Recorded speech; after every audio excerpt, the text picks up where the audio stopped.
Hola, hoy vamos a hablar sobre la aterosclerosis. Las lesiones ateroscleróticas son las alteraciones más comunes adquiridas de los vasos sanguíneos. En Estados Unidos, más de la mitad de las muertes anuales están relacionadas con complicaciones de la enfermedad aterosclerótica, entre ellas la cardiopatía isquémica, infarto de miocardio, la apoplejía y la gangrena de los miembros.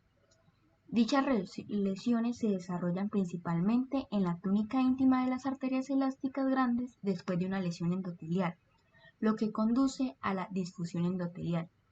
Los factores que predisponen a lesiones endoteliales incluyen colesterol de baja densidad elevado, hiperlipidemia, hiperglucemia, también hipertensión, aumento de las concentraciones de toxinas asociadas con el consumo de cigarrillos y ciertas infecciones víricas y bacterianas causadas por citomegalovirus. Esta alteración de la función del endotelio vascular conduce a una mayor expresión de moléculas de adhesión de superficie. También se da el aumento de la permeabilidad al colesterol de lipoproteínas de baja densidad y un incremento de adherencia de los leucocitos, principalmente monocitos al endotelio. La lesión endotelial aumenta la producción de especies reactivas de oxígeno, que a su vez oxidan las lipoproteínas de baja densidad en la túnica íntima de la arteria. En respuesta a esta lesión, los monocitos provenientes del torrente sanguíneo se introducen en la túnica íntima y se diferencian en macrófagos. Dichos macrófagos fagocitan las lipoproteínas de baja densidad oxidadas lentamente y se transforman en células espumosas con un aspecto en espumadera característico del citoplasma cargado de vesículas de contenido lipídico. Las células espumosas y linfocitos T infiltrados forman la lesión aterosclerótica inicial o una estría lipídica. En lesión temprana, las células de músculo liso de la túnica media proliferan y migran hacia la estría lipídica, en respuesta al factor de crecimiento derivado de plaquetas, este siendo producido por lo que son las células endoteliales. En las etapas posteriores a esta lesión, se somete un remodelado adicional y se convierte en una placa fibrolipídica, conforme a las células musculares lisas. Ellas migran desde la túnica media y sintetizan colágeno para formar una cápsula protectora de tejido conectivo que encierra el núcleo de lípido creciente. También acá podemos observar la figura 1. Esta es un diagrama esquemático de las interacciones celulares en la formación de una placa ateromatosa.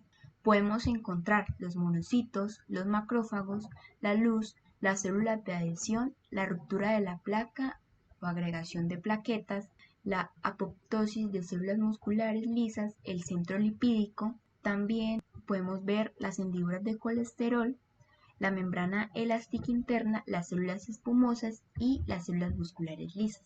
Las células endoteliales disfuncionales se encuentran de color rojo. Ellas incrementan la expresión de moléculas de adhesión celular y estas aumentan la permeabilidad de las moléculas de colesterol de las lipoproteínas de baja densidad, que está de color amarillo, su flecha. Los monocitos circulantes se adhieren al endotelio lesionado y migran entre las células endoteliales a la túnica íntima, donde se diferencian en macrófagos. Los radicales libres producidos por células endoteliales oxidan las lipoproteínas de baja densidad, que posteriormente estas son fagocitadas por lo que son los macrófagos. Luego de esto, el factor de crecimiento derivado de las plaquetas y otros factores de crecimiento, siendo la flecha azul, están liberados de las células endoteliales. Ellas estimulan la migración de las células de músculo liso de la túnica media. También estas se dirigen hacia la túnica íntima.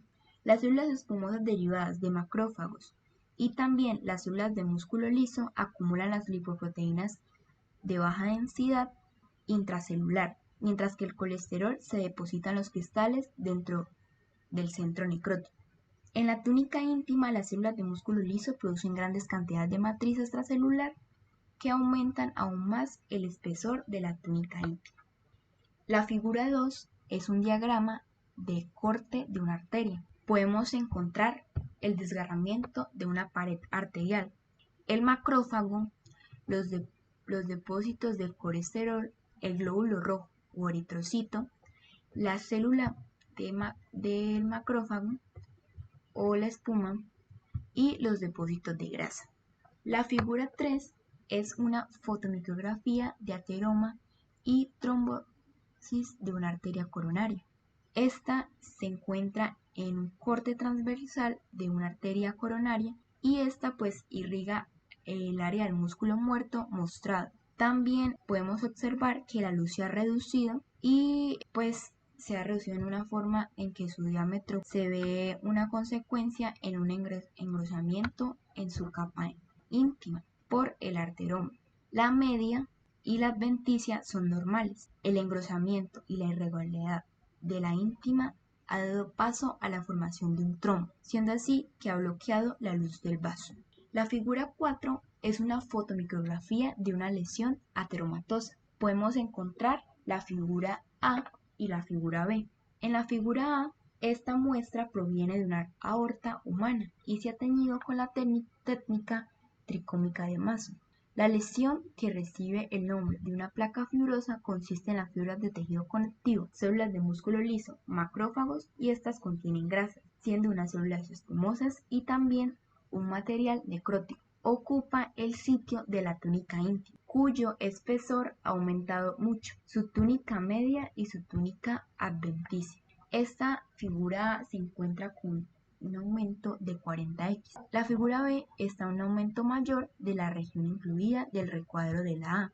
A la derecha es visible parte del tejido conectivo fibroso de la placa. Las flechas señalan lo que son los núcleos de las células de músculo liso que han sido producidas de las fibras colágenas de la placa fibrosa. También se puede ver las células espumosas y características grietas del colesterol.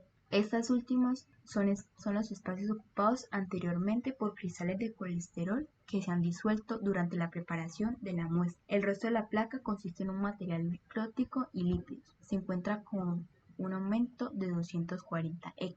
Una capa que es gruesa de lo que es un tejido conectivo fibroso en el que están dispersas las células de músculo liso, macrófagos, células espumosas, linfocitos T, cristales de colesterol y de eritrocitos celulares, recibe el nombre de una placa ateromatosa. Cumple con la característica de una acumulación de lo que son los lípidos y el aumento de la actividad enzimática que degrada la matriz con la acumulación de un tejido necrótico. También está la pérdida gradual de las células de músculo liso por la apoptosis y la pérdida de la integridad del endotelio. Estas conducen la ruptura de la placa con una posterior unión y la coagulación de las plaquetas o trombosis. En las lesiones avanzadas, la éstasis sanguínea y la coagulación puede conducir a la oclusión del vaso. La figura 5 podemos observar una fotomicrografía de una arteria muscular con una tinción de hematoxilina diosina. Acá podemos observar la túnica íntima. Seguidamente se observa la túnica media y la túnica adventicia. Posterior podemos ver que se encuentra un nervio. La figura 6 es un diagrama de un arteroma. En la A, esta es una arteria normal y podemos ver que se encuentra en un corte transversal. En la figura B podemos ya ver el estrechamiento de la arteria, donde se encuentra una placa. Esto hace que pues la arteria sea estrecha. Podemos observar la figura 7, siendo un diagrama de proceso de la evolución de la aterosclerosis. Este es un corte de la arteria normal. Ya acá podemos ver que se encuentra un desgarramiento de la pared arterial. Posterior, el material graso se deposita en lo que es la pared vascular y este bloquea la arteria estrechada, siendo un coágulo sanguíneo. Gracias.